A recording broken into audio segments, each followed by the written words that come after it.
Ibnu Qayyim Al-Jauziyah.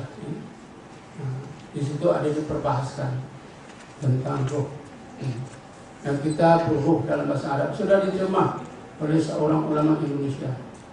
Tapi tak salah saya banyak yang ditinggal, tak lengkap terjemahannya. Kemudian saya sambung saja soalan tadi pasal terputus-putus tadi, jadi saya kurang jelaslah. Ada ustaz mengajar, kalau nak khusyuk ingatkan makna yang dibaca. Ya.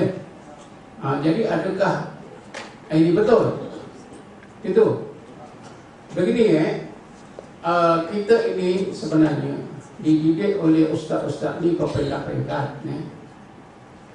Kalau ustaz kita, guru agama kita mengajar supaya kita dapat khusyuk dengan mengingatkan bacaan itu di satu peringkat.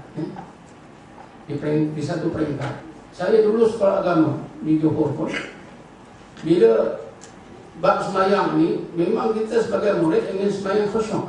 Jadi kita tanya, Ustaz, macam mana kita nak khusyuk sembahyang? Saya ingat guru agama saya kata, pertama sekali kamu jangan toleh-toleh, pandang tempat sujud. Kalau toleh-toleh nanti itu nampak apa saja, itu menghilangkan khusyuk. Lepas itu yang kedua, kamu ingatkan makna yang kamu baca. InsyaAllah kamu khusyuk. Kita gunalah. Saya gunalah yang itu. Tapi bila dah belajar, itu untuk dulu, kata guru saya. Jadi maknanya khusyuk cara itu okey, tapi untuk peringkat itu, peringkat orang yang macam itu. Kalau kita ini tak boleh mendadak. Kalau masa Nabi boleh. Sahabat ni, seorang Quraisy, kafir Quraisy, memang jahat. Bila masuk Islam, berjumpa Nabi, bertemu Nabi, bercakap-cakap depan Nabi, bertukar serta-merta tuan-tuan. Bertukar serta-merta. Semua aspek dalamnya semua jadi spesial. Dia lupa. Misalnya Sayyidina Umar, dia musuh Islam yang ketat, benci betul pada Islam, benci pada Nabi. Bila masuk Islam, kejap dia terbalik menjadi sebaik-baik manusia. Itu lainlah. Kerana itu kekuatan Nabi Muhammad SAW yang Allah kurnia pada Nabi. Boleh begitu.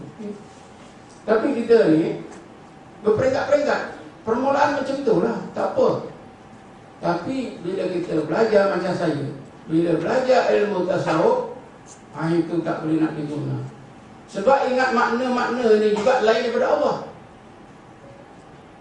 Bila saya dah belajar, guru saya kata, ingat Allah, bukan ingat mana. Ingat Allah terus. Kata Ibnu Athaillah, walakinil hal minal aqwan ilal mukawwin. Dahlah kamu pindah terus daripada makhluk langsung kepada Allah. Makna-makna tadi kan makhluk. Jadi kita pindahkan terus kepada Allah. Jadi masa sembahyang itu guna apa yang Allah suruh. Seperti yang saya lebih terangkan tadi. Apa dia? Pertama, ingat nama dia. Bila dah ingat namanya dalam sembahyang, insya-Allah kita rasa wujudnya Allah. Ketiga, insya-Allah kita rasa sifat-sifat keagungan Allah. Karena seluruh alam semesta ini mendahirkan rahsia keagungannya. Keempatnya, sifat-sifat kesempurnaan Allah. Karena seluruh alam semesta ini kejadiannya sempurna, mendahirkan kesempurnaan Allah. Jadi 4 perkara. Pertama, ingat namanya, diikuti dengan sedar wujudnya, keagungannya dan kesempurnaannya. Sebab itulah orang mukmin yang sebenar disebut dalam Quran, Bismillahirrahmanirrahim, wa yad'una rabbahum khaufan wa tama'a. Mereka itu menyeru beribadat kepada Tuhan mereka Allah dengan mengingati Allah, wujudnya Allah, keagungan Allah, sehingga hati mereka itu takut kepada Allah, wa tama'a, ingat kepada kesempurnaannya, sehingga hati mereka memandang Allah semata-mata. Jadi ini kaedah orang sufi. Kaedah itu boleh. Kan kita mau sembahyang kita itu meningkat baik-baik. Semakin baik, semakin baik, semakin baik.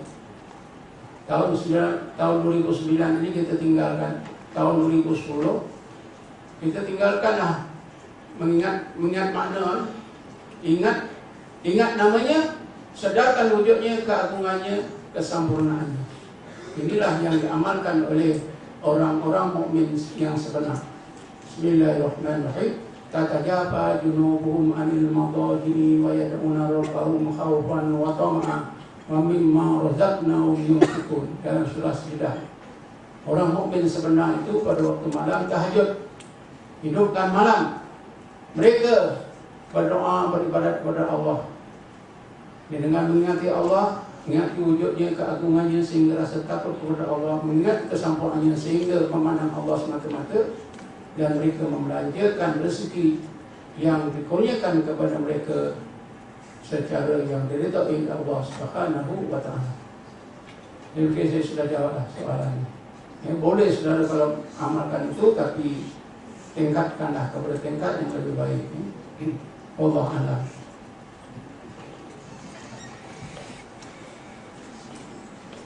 Dengan terjawabnya persoalan